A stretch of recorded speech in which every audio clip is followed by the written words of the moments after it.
여러분은 진정 누구입니까? 여러분의 이름, 직업, 살아온 이야기, 그 모든 껍데기를 벗겨내면 무엇이 남을까요? 우리는 평생 동안 나라는 한정된 정체성 안에 갇혀 살아갑니다. 나는 부족하다. 나는 상처받았다. 나는 할 수 없다와 같은 생각의 감옥 안에서 말이죠. 이 감옥은 보이지 않지만 우리의 모든 경험을 물들이고 고통과 한계를 만들어냅니다. 하지만 만약 이 모든 것이 거대한 착각이라면 어떨까요? 여러분이 알고 있는 나가 진짜 여러분이 아니라면요. 수천 년 전 고대의 지혜와 최첨단 양자 물리학이 하나의 진실을 가리키고 있습니다. 그것은 바로 우리 안에 신성한 상태, 즉 분리된 개인이 아닌 무한한 의식 그 자체로 기능하는 각성의 상태가 존재한다는 것입니다. 그리고 이 상태로 들어가는 열쇠는 놀랍게도 우리가 매일 수십 번씩 무심코 내뱉는 두 단어, 나는 이라는 말에 숨겨져 있습니다. 이 영상은 단순한 정보 전달이 아닙니다. 여러분의 의식에 직접 말을 걸어 잊고 있던 여러분의 진정한 힘과 정체성을 일깨우기 위한 진동의 초대장입니다. 여러분이 자신의 현실을 창조하는 유일한 창조자임을 기억해내는 여정, 지금 바로 시작하겠습니다. 고대 지혜의 중심에는 언제나 나는이라는 선언이 있었습니다. 모세가 불타는 떨기나무 앞에서 신의 이름을 물었을 때 돌아온 대답은 나는 스스로 있는 자니라 였습니다.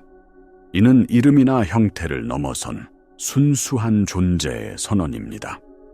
예수는 나와 아버지는 하나라고 말하며 개인적 자아와 우주적 근원이 분리되지 않았음을 가르쳤습니다.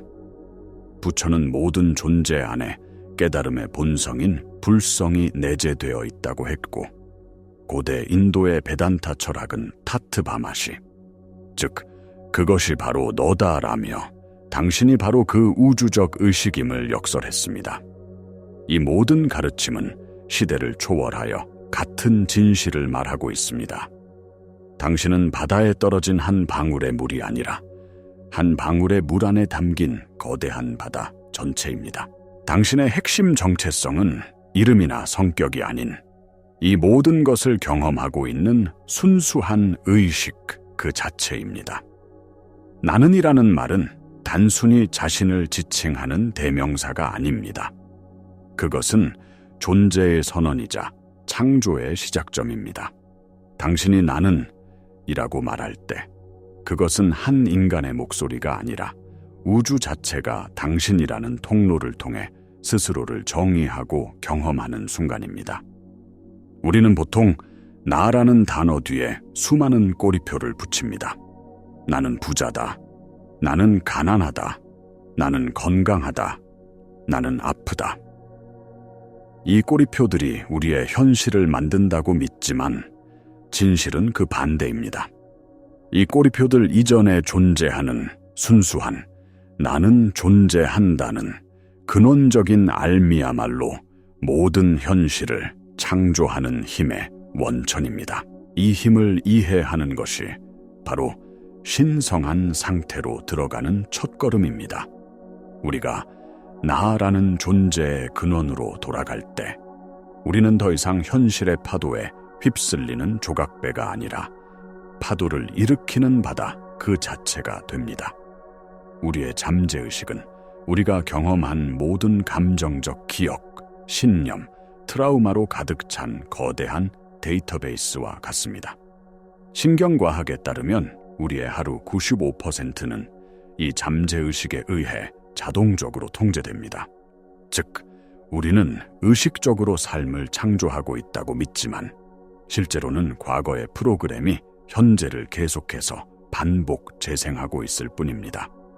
그리고 이 프로그램을 강화하는 가장 강력한 명령어가 바로 나는입니다.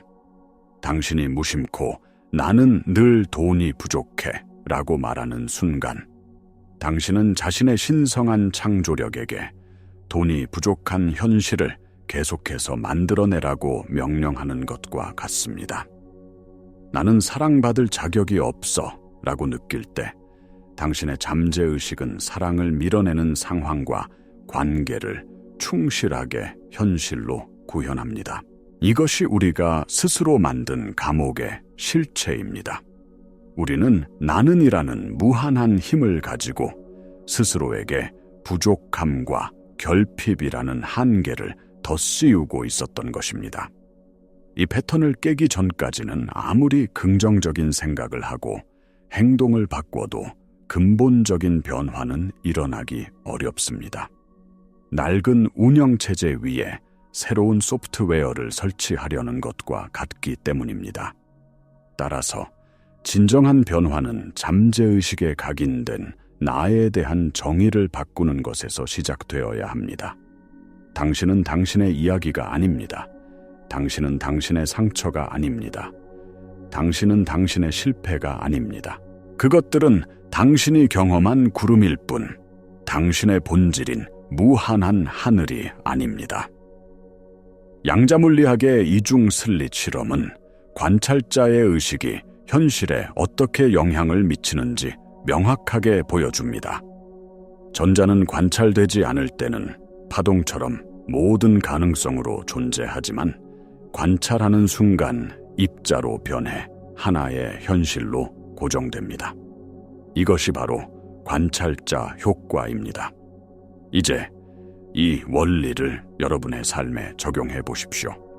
여러분의 순수한 의식, 즉 나는 존재한다는 상태는 무한한 가능성의 양자장입니다.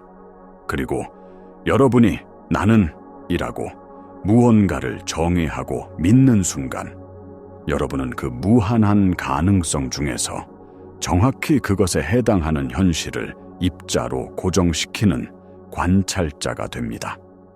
이것은 비유가 아니라 우주가 작동하는 방식 그 자체입니다. 그렇다면 어떻게 이 힘을 의식적으로 사용할 수 있을까요? 바로 나는 뒤에 붙는 모든 수식어를 떼어내는 연습을 하는 것입니다. 지금 잠시 눈을 감고 모든 생각을 내려놓아 보세요.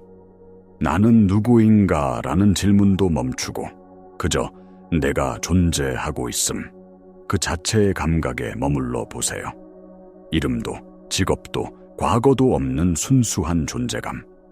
이것이 바로 모든 가능성이 잠재된 제로 포인트 필드, 양자장과 연결되는 통로입니다. 이 상태에 머무는 시간이 길어질수록 당신은 외부 환경에 반응하는 존재에서 내부의 의식으로 현실을 창조하는 존재로 전환되기 시작합니다. 이것이 바로 생각의 한계를 넘어 존재의 힘으로 현실을 바꾸는 가장 빠른 길입니다. 어쩌면 여러분은 이미 이 거대한 전환의 신호를 경험하고 있을지도 모릅니다. 지극히 평범한 일상 속에서 문득 모든 것과 연결된 듯한 무한한 현존감을 느끼거나 갑자기 문제의 해답이 섬광처럼 떠오르는 자발적인 알을 경험한 적이 있나요? 나와 타인의 경계가 허물어지고 깊은 일체감을 느끼거나 별다른 노력 없이 아이디어가 샘솟고 창의력이 폭발하는 순간은요? 혹은 도저히 불가능해 보였던 일이 마치 당신의 의도에 맞춰 현실이 재배열되는 듯한 기적적인 현현이나 놀라운 동시성을 경험한 적은 없습니까? 이 모든 것은 우연이 아닙니다. 이것은 여러분의 제한된 자아, 즉 에고의 틈 사이로 본래의 신성한 의식이 빛을 발하는 순간들입니다. 동시에 여러분이 겪어온 고통과 시련의 목적 또한 바로 여기에 있습니다. 인생의 힘든 시기는 단순히 불운한 사건이 아닙니다. 그것은 에고의 죽음을 위한 신성한 과정입니다. 우리가 집착했던 정체성, 신념, 관계, 재산이 무너져 내릴 때 우리는 극심한 고통을 겪습니다. 하지만 이 과정은 마치 낡고 비좁은 집을 허물어 무한한 공간을 확보하는 것과 같습니다. 시련은 우리가 아니었던 모든 것을 체계적으로 해체함으로써 우리가 진정 누구인지를 발견하도록 강제합니다. 그 폐허 위에서 우리는 변하지 않는 유일한 진실, 즉 모든 경험의 배경이 되는 순수한 나라는 의식을 발견하게 됩니다. 이제 여러분의 상태, 즉 나는이라는 선언이 발산하는 주파수와 공명의 원리를 이해해야 합니다. 양자역학에서 공명은 특정 주파수를 가진 시스템이 같은 주파수의 외부 에너지에 의해 증폭되는 현상입니다. 당신이 나는 풍요롭다는 존재 상태에 머물 때 당신은 풍요의 주파수를 우주에 방출합니다. 그러면 공명의 법칙에 따라 우주는 그 주파수에 맞는 사람, 기회, 아이디어를 당신의 현실로 끌어당겨 증폭시킬 수밖에 없습니다. 당신은 현실을 쫓는 것이 아니라 당신의 주파수로 현실을 끌어당기는 자석이 되는 것입니다. 이 강력한 원리를 어떻게 일상에 통합할 수 있을까요? 시작은 아침에 눈을 뜨는 순간부터입니다. 스마트폰을 확인하며 세상의 소음에 당신을 던지기 전에 잠시 고요히 앉아 그저 나는 존재한다는 순수한 감각에 머무르십시오. 어떤 판단도 기대도 없이 그저 살아있음의 기적을 느껴보세요. 이것은 당신의 하루를 무한한 가능성의 장에 정박시키는 것과 같습니다. 그리고 하루를 보내는 동안 자신도 모르게 나는 피곤해, 나는 짜증나, 나는 할 수 없어 와 같이 부정적인 나는 선언을 하고 있는 자신을 알아차리십시오. 그 순간 멈추세요. 그리고 부드럽게 그 선언을 취소하고 다시 아무런 수식어가 없는 순수한 나는의 상태로 돌아오거나 나는 평화롭다, 나는 충분하다 와 같이 힘을 주는 선언으로 대체하십시오. 이것은 단순한 긍정적 사고가 아닙니다. 이것은 현실을 창조하는 당신의 신성한 권능을 의식적으로 사용하는 훈련입니다. 지금 이 순간 우주와 당신 자신에게 당신의 신성한 힘을 되찾을 준비가 되었음을 선언하는 의미에서 댓글에 나는 존재한다 라고 적어보십시오. 이 간단한 행동은 당신의 의도를 현실 세계에 명확하게 각인시키는 상징적인 행위가 될 것입니다.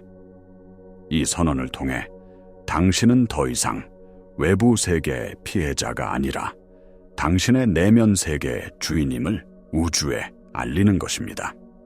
물론 이 길을 걷다 보면 의심과 저항에 부딪히게 될 것입니다. 당신의 오래된 정체성, 즉 에고는 생존을 위해 격렬하게 저항할 것입니다. 이게 무슨 말도 안 되는 소리야. 현실을 봐. 넌 여전히 예전의 너일 뿐이야. 와 같은 의심의 목소리가 끊임없이 들려올 것입니다. 이것은 마치 삭제되기를 거부하는 오래된 컴퓨터 프로그램과 같습니다. 잠재의식에 깊이 각인된 과거의 데이터가 변화에 저항하는 것은 당연한 과정입니다. 이때 중요한 것은 그 생각과 싸우지 않는 것입니다. 싸움은 오히려 그 생각에 에너지를 부여합니다. 대신 그 생각들을 그저 알아차리고 관찰하십시오. 아, 의심하는 생각이 올라오는구나. 아, 두려움을 느끼는구나. 그 생각들이 당신이 아님을 기억하세요. 진짜 당신은 그 생각들을 조용히 바라보고 있는 관찰자, 즉 순수한 의식입니다. 이 관찰자의 자리에 머무를 때 생각은 힘을 잃고 구름처럼 흘러갑니다. 후선 규전학은 우리의 신념과 감정이 실제로 유전자의 발현을 켜고 끌 수 있음을 증명합니다. 당신이 나는 건강하다는 존재 상태에 머무를 때 당신의 몸에 있는 수조 개의 세포는 그 신성한 명령을 듣고 건강을 증진시키는 유전자를 활성화합니다. 반대로 나는 아프다는 두려움 속에 살면 스트레스 호르몬이 분비되고 질병에 취약한 유전자가 발현될 수 있습니다. 당신의 나는 선언은 당신의 생물학적 운명까지도 결정하는 마스터키인 셈입니다. 이것은 그런 척하는 위선이 아닙니다. 이것은 당신이 이미 누구인지를 기억해내는 과정입니다. 애써서 무언가가 되려는 노력이 아니라 이미 완전한 당신의 본질을 인식하는 것으로의 전환입니다. 당신이 해야 할 일은 단 하나, 당신이 아닌 모든 것을 내려놓는 것입니다. 결론적으로 당신은 당신의 몸이 아닙니다. 당신은 당신의 생각이 아닙니다. 당신은 당신의 이야기가 아닙니다. 당신은 모든 것의 근원인 순수한 의식, 나는 존재한다는 근원적 아음 그 자체입니다. 이것이 바로 신성한 상태를 여는 유일한 열쇠입니다. 양자물리학이 밝혀낸 관찰자가 현실을 창조한다는 원리는 수천 년 전 영적 스승들이 나는 스스로 있는 자라고 선언했던 지혜와 정확히 일치합니다. 이제 과학과 영성은 하나의 정점에서 만나고 있습니다. 이 여정은 새로운 누군가가 되기 위한 것이 아닙니다. 오히려 당신이 아니었던 모든 것을 벗어던지고 본래 당신이었던 모습으로 돌아가는 과정입니다. 창조주가 자기 자신을 경험하는 장엄한 여정인 셈입니다. 이 메시지가 당신의 가슴에 울림을 주었다면 현실의 심장부로 함께 떠나는 더 깊은 여정을 위해 저희 채널을 구독해 주십시오. 당신의 변화는 내일 시작되는 것이 아닙니다. 바로 이 순간 당신이 누구인지를 알아차리는 것에서 시작됩니다. 당신은 영적 체험을 하는 인간이 아닙니다. 당신은 인간 체험을 하고 있는 영적 존재입니다. 당신이 누구인지 기억하십시오. 나는 존재합니다.